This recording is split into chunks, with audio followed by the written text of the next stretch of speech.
Improvement exam માટે ફિઝિક્સમાં કયા chapter કરવા, કયા ચેપ્ટર સ્કીપ કરવા, કયા ચેપ્ટરમાંથી એમસીક્યુ પૂછાય છે, કયા ચેપ્ટરમાંથી 3 માર્કનો ક્વેશ્ચન, 4 માર્કનો ક્વેશ્ચન, 2 માર્કનો ક્વેશ્ચન પૂછાય છે, મેક્સિમમ શક્યતાઓ કયા ચેપ્ટરની છે અને ફિઝિક્સ માટેનું આઈએમપી મને ક્યાંથી ફ્રી ઓફ કોસ્ટ મળશે, આ દરેક સવાલના જવાબો આજના આ વિડીયોની અંદર તમને મળી જવાના છે.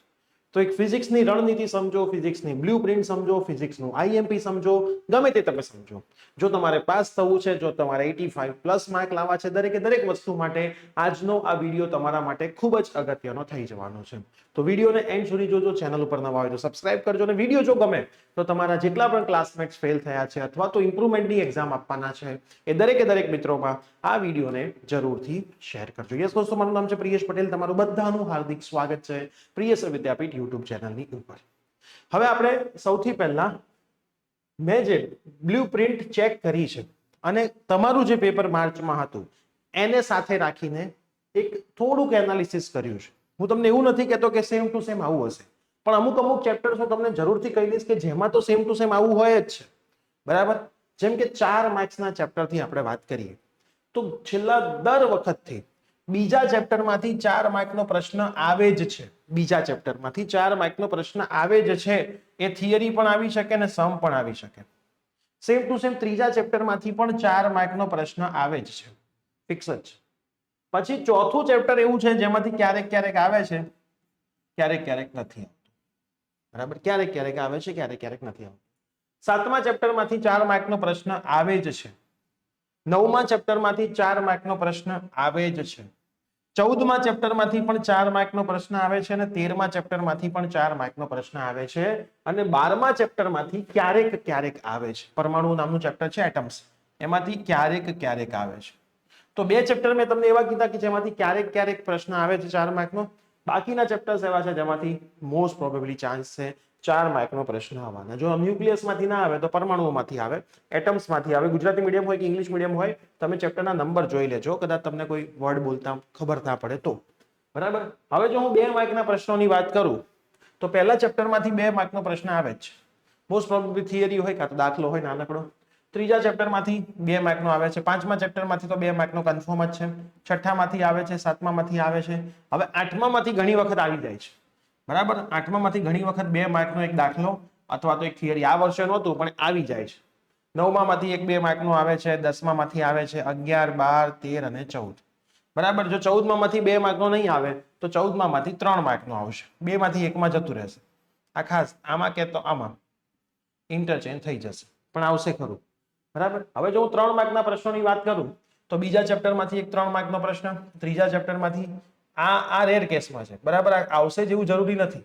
બરાબર? આ સ્ટાર પર કરી દઉં છું. બરાબર? પછી ચોથા ચેપ્ટરમાંથી એક આવે છે. જો 4 માર્કમાં આવશે તો 3માં નહીં આવે, અંદર ઇન્ટરચેન્જ થતું જશે. 6ઠ્ઠા ચેપ્ટરમાંથી આવે છે. 7મા ચેપ્ટરમાંથી જો 2 માર્કનો આવી જશે તો 3નો નહીં આવે, 3નો આવી જશે તો 2નો નહીં આવે. એટલે મેં પણ ત્યાં સ્ટાર કરી દીધું છે. 9મામાંથી પણ એવું છે, 3માં આવી જશે તો 2માં નહીં આવે અને 2માં આવી જશે તો 3માં નહીં આવે. એના પછી 10મામાંથી આવે છે, 11મામાંથી આવે છે. 12મામાંથી પણ એવું છે, જો 4માં આવશે તો 3માં નહીં આવે અને 3માં આવશે તો 4માં નહીં આવે. બરાબર? 13 અને 14માંથી નહીં. તો ઓન એન એવરેજ વેઇટેજ તમે થોડુંક ધ્યાનથી જોશો. એમસીક્યુ તો નોર્મલ ઓન એન એવરેજ રેન્જમાં રહેતા હોય છે 6, 5, 3. આમાં કદાચ 6 ની ઘટે તો આમાં વધી જાય, એટલે એમસીક્યુ ની રેન્જ તો આવી જ છે. 5મામાંથી એમસીક્યુ ઓછા આવે છે અને 8મામાંથી એમસીક્યુ થોડાક ઓછા આવે છે. બરાબર? બાકી બધામાંથી એમસીક્યુ ઓન એન એવરેજ આવતા જ હોય છે. ઘણી વખત આ 9મામાંથી એમસીક્યુ વધી જાય. જો અહીંયા જે માર્ક ઘટ્યા ને તો એમસીક્યુમાં એડ થઈ જાય. બરાબર? પણ એ સેટિંગ થઈ જ ગયું હોય. બરાબર? એ સેટિંગ થઈ જ ગયું હોય. એટલે તમારે મેઇન જે માર્ક્સ જોવાના છે, હું તમને જો આમાં કહું, એમસીક્યુ કરી દેવાના બધા જ ચેપ્ટરના અને બધા ટીક કરીને જ આવવાના. એમસીક્યુ બધા ટીક કરીને જ આવવાના. મેઇન છે આ 4 માર્ક. બીજા ચેપ્ટરમાંથી આવશે જ, ત્રીજા ચેપ્ટરમાંથી આવશે જ, પછી 7મા ચેપ્ટરમાંથી આવશે જ, 9મા ચેપ્ટરમાંથી આવશે જ અને 14માં આ તો આવશે જ. 5 મેં જે ગોળ કુંડાળા કર્યા છે તો ફાઇનલ આવવાના જ. છોડવાના કયા ચેપ્ટર નહીં? 11, 12, 13 અને 14. આ ચેપ્ટર ક્યારેય છોડવાના નહીં. બરાબર? તમારે બહુ ઈચ્છા હોય તો 9મા અને 10મામાંથી ખાલી આઈએમપી કરીને જાઓ. ખાલી આઈએમપી કરીને જાઓ, બીજું કંઈ જ ના કરીને જાઓ. મોસ્ટલી ચાન્સીસ એવા છે કે આઈએમપી જ આવી જશે. 8મું ચેપ્ટર બહુ નાનું છે, છોડવું હું તો ના પાડું છું, ના જોઈએ. 2 કે 3 જ થિયરી છે ને 2 કે 3 જ દાખલા છે, એ જ આવે છે. પાંચમું ચેપ્ટર ખૂબ જ નાનું છે, 2 કે 3 જ થિયરી છે, 2 કે 3 જ દાખલા છે, દર વખતે આવે છે. 3 માર્ક MCQ નું કામ થાય ને 2 માર્ક નું કામ થાય. બરાબર. અહીંયા તમને અઘરું લાગી શકે તો સાતમું, તો સાતમામાંથી ખાલી સમ્સ કરીને જવાના. અઘરું લાગે છે તો ખાલી સમ્સ કરીને જાઓ. સમ્સ પેપરમાં આવે જ છે ને સમ્સ સૌથી સહેલા છે. થિયરી વગર સમ આવડે કેમ કે સૂત્રો આવડે. સૂત્રો આવડે તો આ ચેપ્ટરના સમ એવા છે કે જે તમને આવડે. બરાબર. છઠ્ઠું ચેપ્ટર તમને ક્યાંક અઘરું લાગી શકે તો એ તમે સ્કીપ કરી શકો, અને પહેલું, બીજું, ત્રીજું, ચોથું સ્કીપ નહીં કરવાના. બરાબર. આવું તમે કરો તો તમારા સરસ રીતે બધા જ માર્ક અહીંયા આવી શકે છે. નોર્મલ તમારી બ્લુ પ્રિન્ટ છે, આની આજુબાજુ રહેશે, બહુ ઉપર નીચે બહુ નહીં થાય. MCQ માં થતું હોય છે, કેમ કે જેમ કે 11મા ચેપ્ટરના 5 MCQ આવ્યા, જે 5 આવતા નથી. બરાબર. તો આ વખતે 5 આવ્યા, એટલે આ બ્લુ પ્રિન્ટ તો ફોલો થતી જ નથી. ઉપર નીચે પ્લસ માઇનસ થતું હોય છે. હવે સવાલ એવો આવે કે સાહેબ મને IMP ક્યાંથી મળશે? મારે IMP જોઈએ છે હવે. બરાબર. તો IMP માટે તમારે શું કરવાનું છે? તો આપણી એપ્લિકેશનની લિંક નીચે ડિસ્ક્રિપ્શનમાં આપેલી છે, પ્રિયેસર વિદ્યાપીઠ નામની. બરાબર. પ્રિયેસર વિદ્યાપીઠ નામની લિંક જે નીચે આપેલી છે આપણી એપ્લિકેશનની, પ્લે સ્ટોર, એપ સ્ટોર બંનેમાં અવેલેબલ છે, અને પ્રેમથી ડાઉનલોડ કરી લો, લોગિન કરી લો, free of cost. Home page ઉપર તમને સ્ટડી મટીરિયલ અને સર્ક્યુલર નામનું એક બોક્સ દેખાશે, છે થોડું નીચે હશે, આમ થોડું સ્ક્રોલ કરશો ને એટલે એને ઓપન કરશો ને એમાં 3જા નંબરનો સેક્શન છે, ફિઝિક્સ મોસ્ટ IMP 5 પેપર. એમાં ગુજરાતી મીડિયમના 5 પેપર પણ છે અને ઇંગ્લિશ મીડિયમના 5 પેપર પણ છે. ડાઉનલોડ કરી એન્જોય કરો. એની બહારનો એકે સવાલ બી સેક્શનમાં નહીં આવે. એની બાજુમાં એક સેક્શન હશે ફિઝિક્સ મોસ્ટ IMP MCQ.